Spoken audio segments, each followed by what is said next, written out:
Bonjour Annabelle, bonjour à toutes et à tous. En ce jour de Rosh Chodesh, jour de Néoménie, premier jour du mois de Nissan, le mois du renouveau, le mois des miracles, le mois de Pessah, qui est aujourd'hui un Rosh Hashanah, un des 4 nouvel an. C'est le nouvel an des rois, notamment sur les datations qui se faisaient sur les documents, ou le nouvel an aussi des fêtes par rapport aux promesses de sacrifices que l'on pouvait faire. D'après Rabbi Yoshua, c'est aujourd'hui le jour anniversaire de la création du monde.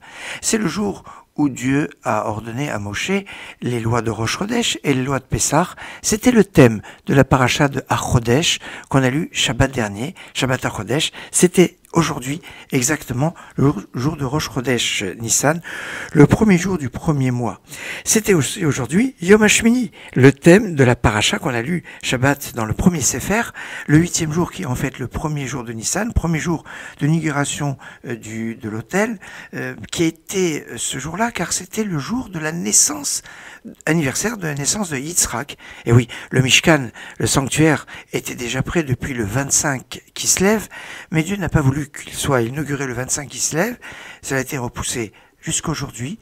Et d'après le Midrash Tanhuma, c'est le jour anniversaire de Yitzhak, on le comprend donc dans son lien avec le Mishkan, avec le sanctuaire. Et c'est donc le jour où le prince de la tribu de Yehuda, Narshon ben Aminadav, a apporté les sacrifices lors de l'inauguration, ouvrant la voie à tous les autres princes de chaque tribu, qui va faire que les 12 premiers jours du mois de Nissan sont 12 jours de fête particuliers.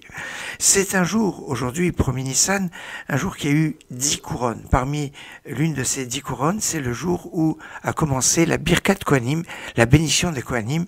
On le retrouve dans la paracha qu'on a eu Shabbat dernier, vous voyez, c'est très chargé, paracha de Shmini, où il y a la première Birkat Kohanim, où Aaron a levé les mains et a béni tout le peuple. Alors, je vous ai dit que c'est le jour anniversaire de la naissance de Yitzhak.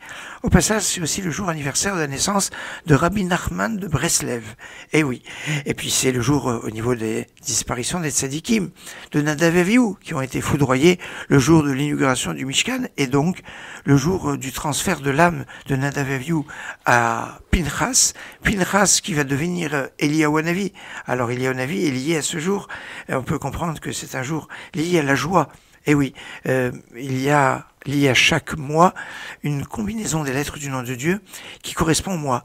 Et puisque le Yud Ke Vav Ke, eh bien, c'est le nom de Dieu ineffable, eh bien, pour le mois de Nissan, c'est dans cet ordre Yud Ke Vav Ke qui ressort du verset que l'on trouve dans les psaumes Yismehu Hashamayim Vetagel Aretz.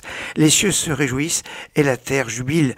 Yismehu, ça commence avec un Yud, Hashamayim avec un He, Vetagel Avav, Haaretz un He. Yud Ke Vav Ke, c'est le nom de Dieu dans l'ordre, vraiment avec cette introduction de simcha, de joie, une joie liée à l'étude. C'est le jour où on nous dit que Dieu a donné à Moshe 8 paragraphes, 8 parachiotes, parmi lesquels on retrouve la paradouma, la vache rousse par exemple. Enfin donc, un jour très chargé, un jour de joie, de bénédiction, première bénédiction de Keonim, un jour où je vous souhaite Chodesh Tov Mevorach, un bon mois de Nissan et une excellente journée. זה היום עשה אדוני, עשה אדוני